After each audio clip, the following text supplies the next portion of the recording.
That was a good football team. We beat a good football team today, and we did it differently than we've been doing it in the past. We had to rely on our run game.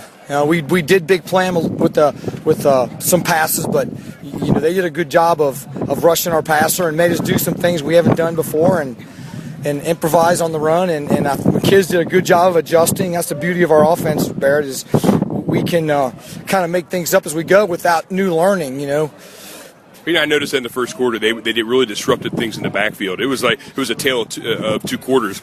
Second quarter, your coaching staff and your guys did a good job adjusting, and it gave Dom and more time to kind of work his mojo and some magic and open up the passing a little bit and kind of soften that defense up. Yeah, I agree, and I'm real proud of our kids. I told them it was a hard-fought win, and I'm real proud of them, and now we got to move on. These are all playoff games. We got to win, so we'll see about next week. It'll be another tough game against a good DeSales team. We'll celebrate today, and on Monday go back to work. One last question, injury-wise. Nelson, you came up limping early on, kept him out of the rest of the game, and saw Wilcox got hurt. How are we looking injury-wise? This is the worst we've had injury-wise, so we'll see. Hopefully they can all come back. Coach Grippa, congratulations. That's Coach Grippa there on WLSN Radio. We want to thank him for joining us, and we'll be back with more after this. It's Barrett Cohen, WLSN Radio, and I have Dom Capano with us right now. And Dom, how are you feeling, first of all? It feels good to get back in the W column. That's a really good team from Detroit.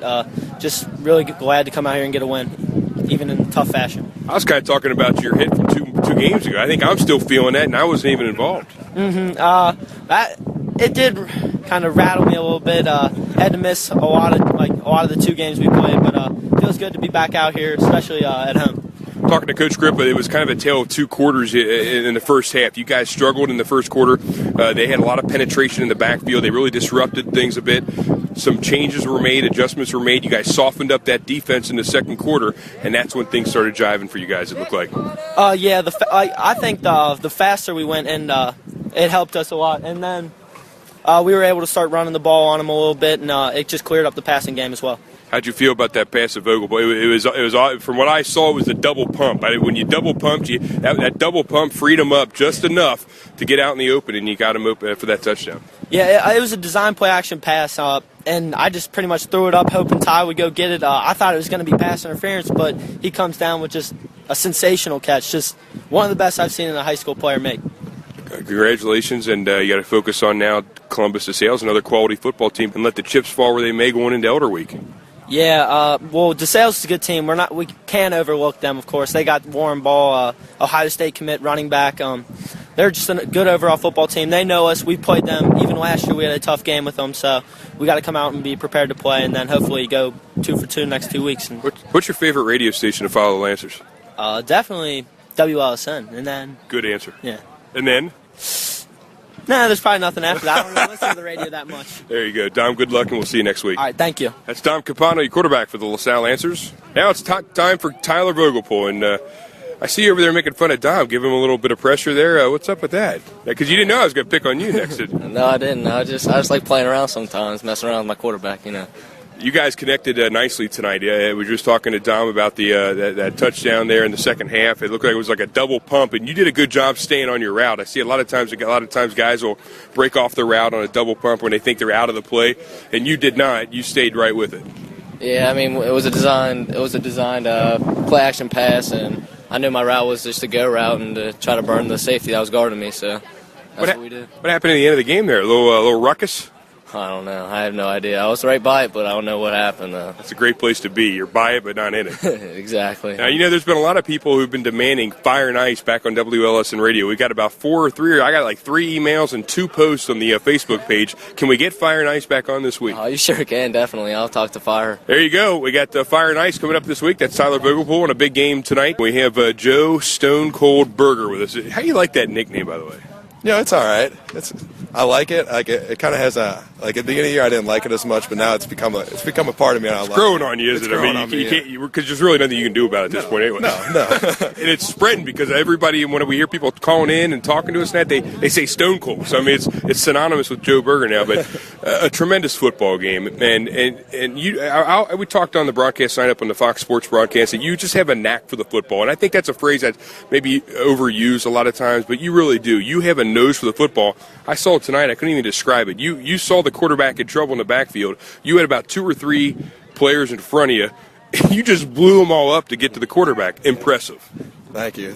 Well, it's just, I think the best part about my game is just reading and being able to react quickly without really that no thinking, just split second, just going. Like when I see a lineman do that, or I see a running back take that first step, I'm gone. That's the only reason why I'm as good as I am, is because I can read better than people. Well, I was going to ask you that. Talking to Rob Lucas, we broke down some film of Brother Rice yesterday, and we talked about your ability to read the running back. And when people say read, you hear a lot of people that are probably listening to this interview right now, they don't understand what read means. And you're reading the first step that a running back makes, or maybe you're looking at the first step an O-lineman makes, correct? Talk about what you mean by reading a player. Yeah, well, for me, I don't read the backs because they can take a bunch of counter steps and stuff. But I try to read the guard that my nose tackle is not going to, and if he's going to pull around, I got to hit that hole that he's pulling to. Or if he's reach blocking one way, I got to get outside that. Or if he's down blocking, I got to scrape over that. It's just different stuff. I got to read the guards. And it's really tough for me, but I got to look at both of them. I try to look at both at the same time, see if one flashes across my eyes and pulls, but most of the time I'm just reading the guards. Final thing I want to ask you is Lancer Nation out there has really disappointed me personally. Being a graduate of 93, you can't probably say what I'm about to say, but there's a bunch of bandwagon fans out there.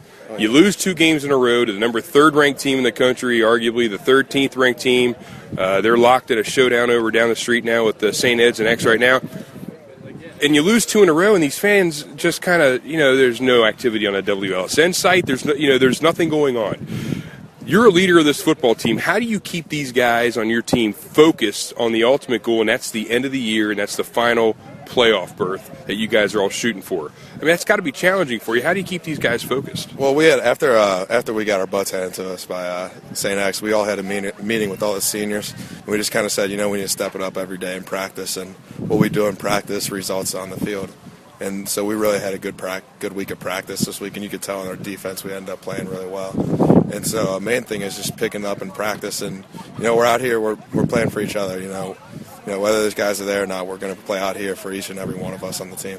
If you get a chance, I know you're not a big Facebook guy, but go to the WLSN site. There's an old coach that we posted today who talks about banding together as brothers. It's you guys versus everybody else, and it's really kind of what I see you as encompassing in those shoulder pads. And a great game today, and let's get to the playoffs. That's right. Yeah, we have to take that us against the world mentality. That's what it's all about. This week, can we get you on during the week, maybe? Yeah, sure. You say that now, but when it comes to game time, Wednesday or Thursday night, I'll be good this week. You can get me. All right. Hey, thanks a lot, Joe. Good job, then. Congratulations on a great game. That's Joe Berger on the postgame. WLSN Radio on the home of the best high school football coverage in Cincinnati. It's WLSN Radio.